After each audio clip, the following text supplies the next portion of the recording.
எல்லாருக்கும் வணக்கம். இன்னைக்கு வந்து பார்த்தீங்கன்னா, சபரீஷ் நந்தா அவர்களுடைய டைரக்ஷனில் வெளிவந்திருக்கக்கூடிய இந்திரா படத்தினுடைய ரிவ்யூ தான் வந்து பார்க்க போகிறோம். ஆக்சுவலாக அந்த படத்தினுடைய ட்ரெய்லரே வந்து பார்த்தீங்கன்னா, ஒரு எக்ஸ்பெக்டேஷன் வந்து செட் ஆயிடுச்சு. இது வந்து ஒரு மர்டர் மிஸ்ட்ரி த்ரில்லர் படம், ஒரு சஸ்பென்ஸ்ஃபுல்லான ஒரு படம் அப்படின்ற மாதிரி ஒரு மைண்ட் செட் வந்து கொண்டு வந்துருச்சு. ஓகே, இந்த படம் எப்படி இருக்குது அப்படின்றத பார்க்குறதுக்கு முன்னாடி, இந்த படத்தினுடைய ஒன்லைனர் ஸ்டோரி என்ன அப்படின்றத வந்து நான் இப்போ சொல்லிடுறேன். படத்தினுடைய ஒன்லைனர் ஸ்டோரி என்னன்னா, நம்மளுடைய வசந்த் ரவி தான் வந்து ஹீரோ நடிச்சிருக்காரு. ஸோ இவர் வந்து பார்த்தீங்கன்னா, ஒரு போலீஸாக வந்து வராப்புல. இவர் வந்து பார்த்தீங்கன்னா ரொம்ப ஒரு ஆல்காலிக்கு ஒரு எப்படி சொல்கிறது, எப்போ பார்த்தாலும் தண்ணி அடிச்சுக்கிட்டு அந்த மாதிரி இருக்கக்கூடிய ஒரு போலீஸு.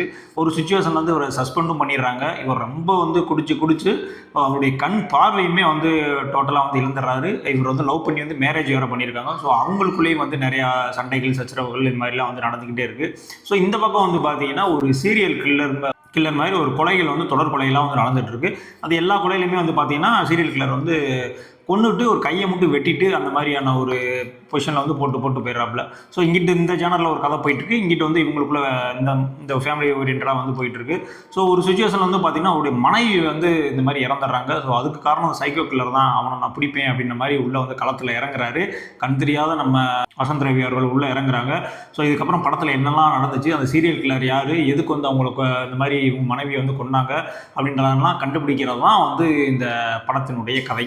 படத்தில் மிகப்பெரிய பாசிட்டிவ் என்ன அப்படின்னு வந்து பார்த்தீங்கன்னா, நம்ம வசந்த் ரவி அவர்களுடைய பெர்ஃபார்மன்ஸ் தான். ஏன்னா மேக்ஸிமம் வசந்த் ரவி வந்து பார்த்தீங்கன்னா ரொம்ப வந்து சூஸியாக தான் வந்து செலக்ட் பண்ணி தான் வந்து படங்கள்லேயே வந்து நடிப்பாப்பில். நீங்கள் பார்த்தாலே தெரியும், அவர் சூஸ் பண்ணுற கதையிலே பார்த்தீங்கன்னா அஸ்வின்ஸு, ராக்கி அந்த மாதிரி ரொம்ப தரமணி அந்த மாதிரி ரொம்ப சூஸியாக தான் வந்து படங்கள் நடிப்பாப்புல. ஸோ இந்த படத்தில் அவருடைய பெர்ஃபார்மன்ஸ் வந்து பார்த்திங்கன்னா ரொம்பவுமே வந்து ஒரு மெச்சூர்டான ஒரு பெர்ஃபார்மன்ஸாக வந்து இருக்கும். அதுவும் வந்து பார்த்திங்கன்னா அந்த தண்ணி அடிச்சுட்டே இருக்கிற மாதிரி தான் இருக்கும் படத்தில் அவருடைய சீன்ஸ் எல்லாமே. ஸோ அந்த அவர் நார்மலாகவே அவர் கண்ணு பார்த்திங்கன்னா ஒரு போதை மாதிரி தான் இருக்கும். ஸோ இந்த படத்தில் டோட்டலாக வந்து ஒரு போதை கை இருந்தால் என்னை வந்து அப்படின்னு நடிச்சிருப்பான். ஸோ அந்த மாதிரியான ஒரு பெர்ஃபார்மன்ஸை வந்து இந்த படத்தில் வந்து கொடுத்துருக்காரு. ரெண்டாவது மிக முக்கியமானது யாருக்கு நம்ம வந்து ஒரு நன்றி, ஒரு வாழ்த்து, ஒரு பூஸ்டப் பண்ணணும் அப்படின்னு வந்து பார்த்திங்கன்னா டேரக்டருக்கு தான், சபரீஷ் நந்தா அவர்களுக்கு தான். ஏன்னா அவருடைய முதல் படம் இது. முதல் படத்தில் ஏதோ ஒரு கமர்ஷியல் படத்தை எடுத்து கொடுத்துட்டு போயிருந்திருக்கலாம். ஆனால் ஒரு த்ரில்லர் ஜானரில் வந்து ஒரு படத்தை வந்து பிக் பண்ணி ஸோ அதுக்கு நல்லா எழுதியிருக்காப்புல. எனக்கு தெரிஞ்சு படம் வந்து டைரக்ஷன் அதெல்லாம் விட படம் ரைட்டிங்கை வந்து படம் வந்து ரொம்ப அருமையாக இருக்குது. ஏன்னா எந்த இடத்துலையுமே வந்து ஒரு தொய்வு இல்லாத ஒரு ஸ்க்ரீன் பிளேயில் வந்து படத்தை கொண்டு போயிருக்காங்க.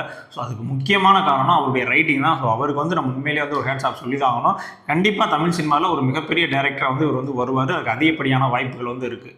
அடுத்து வந்து பார்த்தீங்கன்னா கதாநாயகியாக நடித்த மெக்ரீன், இவங்க வந்து தேர்ந்த படத்தெல்லாம் நிறையா வந்து பார்த்துருப்பீங்க. ஸோ இந்த படத்தில் அவங்களுடைய போர்ஷன்ஸ்லாம் வந்து ரொம்ப கம்மி தான் இருந்தாலும் அழகாக அவர் ஒரு சாங்கு அப்படின்ற மாதிரி ஒரு நல்ல ஒரு ஆக்டிங்கை வந்து வெளிப்படுத்தியிருக்காங்க. அடுத்தபடியாக வந்து பார்த்தீங்கன்னா சுனில் அவர்கள் வந்து இந்த படத்தில் ஒரு எப்படி சொல்கிறது, வில்லன்னு சொல்லலாம், ஒன் ஆஃப் தி வில்லன்னு சொல்லலாம். ஸோ அந்த மாதிரியான ஒரு பெர்ஃபார்மன்ஸ் வந்து இந்த படத்தில் கொடுத்துருக்காப்புல. இதுக்கு முன்னாடி நீங்கள் பார்த்த சுனில்லாம் கிடையாது. ஜெயிலர் படத்தில் பார்த்தது, புஷ்பா படத்தில் பார்த்ததெல்லாம் கிடையாது. அதெல்லாம் தாண்டி வேறு மாதிரியான ஒரு சுனில், பெர்ஃபார்மர் சுனில்னு ஒருத்தர் இருப்பார்ல. ஸோ அவர் வந்து இந்த படத்தில் வந்து பெர்ஃபார்ம் பண்ணியிருக்காப்புல. ரொம்பவுமே வந்து ஒரு அருமையான பெர்ஃபார்மன்ஸு.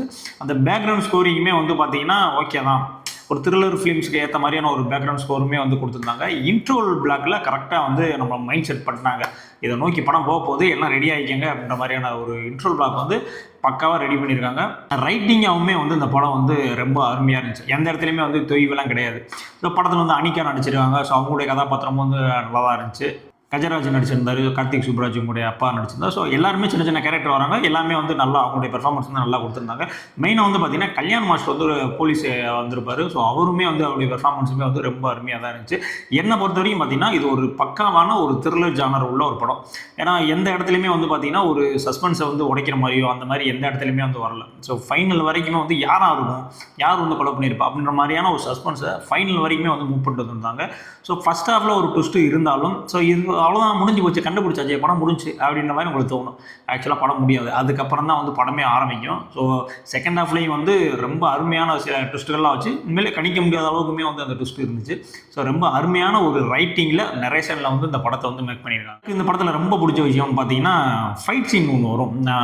ரவிக்கும் நம்ம சுனிலுக்கும் ஒரு மாதிரி ஒரு கிளாஷ் ஒன்று வரும்.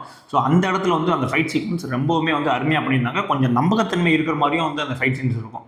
ஸோ அந்த ஃபைட் சீன் வந்து எனக்கு ரொம்பவுமே வந்து பிடிச்சிருக்கு. ஸோ படத்தில் லிப்லாக் சீன் வேறு ஒன்று இருக்குது. ஸோ அதுவும் பார்த்துக்குங்க எப்படி என்னென்னு குழந்தைகள்லாம் கூட்டு போகலாமா அப்படின்ற விஷயங்களை வந்து நீங்கள் பார்த்துக்குங்க. ஸோ படத்தில் நெகட்டிவ்ஸ் எதுவுமே இல்லையா அப்படின்னு கேட்டால் படத்தில் நெகட்டிவ்ஸ் இருக்குது. அது என்ன அப்படின்னு பார்த்தீங்கன்னா மெயின் அந்த லாஜிக் மிஸ்டேக்ஸ் வந்து நிறையா இருக்குது. ஆனால் அது வந்து ரொம்ப உன்னிப்பாக வந்து இந்த ரிவ்யூ பண்ணுற ஆளுங்க ரொம்ப அந்த சினிமாவில் அவங்களும் தான் வந்து ஃபைன் பண்ண முடியுமே ஒழிய மற்ற எல்லாரும் ஃபைன் பண்ணிடுவாங்கன்னா அது கொஞ்சம் டவுட் தான். ஆனால் அந்த அளவுக்கான லாஜிக் மிஸ்டேக் இருக்குது. ஏன்னா எனக்கு மெயினாக பட்ட லாஜிக் என்ன அப்படின்னா இவர் வந்து பிறவியிலே வந்து ஒன்றும் பார்வையெல்லாம் போக கிடையாது.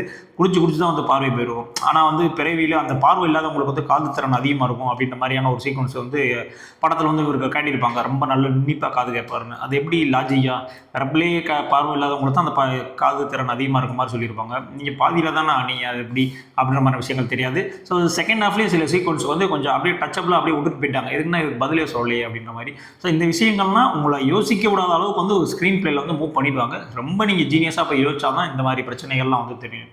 அது மட்டும் இல்லாமல் கிளைமேக்ஸ்லையும் வந்து ஒரு விஷயத்தை வந்து சொல்லி தான் படம் முடிச்சிருப்பாங்க. ஸோ த்ரில்லரில் என்னடா சொல்ல போகிறாங்க அப்படின்னா நீ போய் பாருங்கள். வேற ஒரு விஷயம் வந்து உங்களுக்கு கிளைமேக்ஸ் வந்து கண்டிப்பான முறையில் உங்களுக்கு தெரியப்படுத்துவாங்க. ஏன்னா இந்த சுச்சுவேஷன்லாம் வந்து பார்த்தீங்கன்னா போர் அடிக்காமல் ஒரு படம் பண்ணுறதுன்றதே வந்து ஒரு பெரிய விஷயம். போர் அடிக்காமல் 2 மணி நேரம் 2.5 மணி நேரம் உட்கார வச்சு உங்களை என்டர்டைன் பண்ணி அனுப்புறதே வந்து ஒரு பெரிய விஷயம். ஸோ அந்த விஷயத்தை இந்த படம் தாராளமாக பண்ணும். நீங்கள் கொடுத்த காசை கண்டிப்பாக வந்து அந்த படம் வந்து வேஸ்ட் ஆகாது.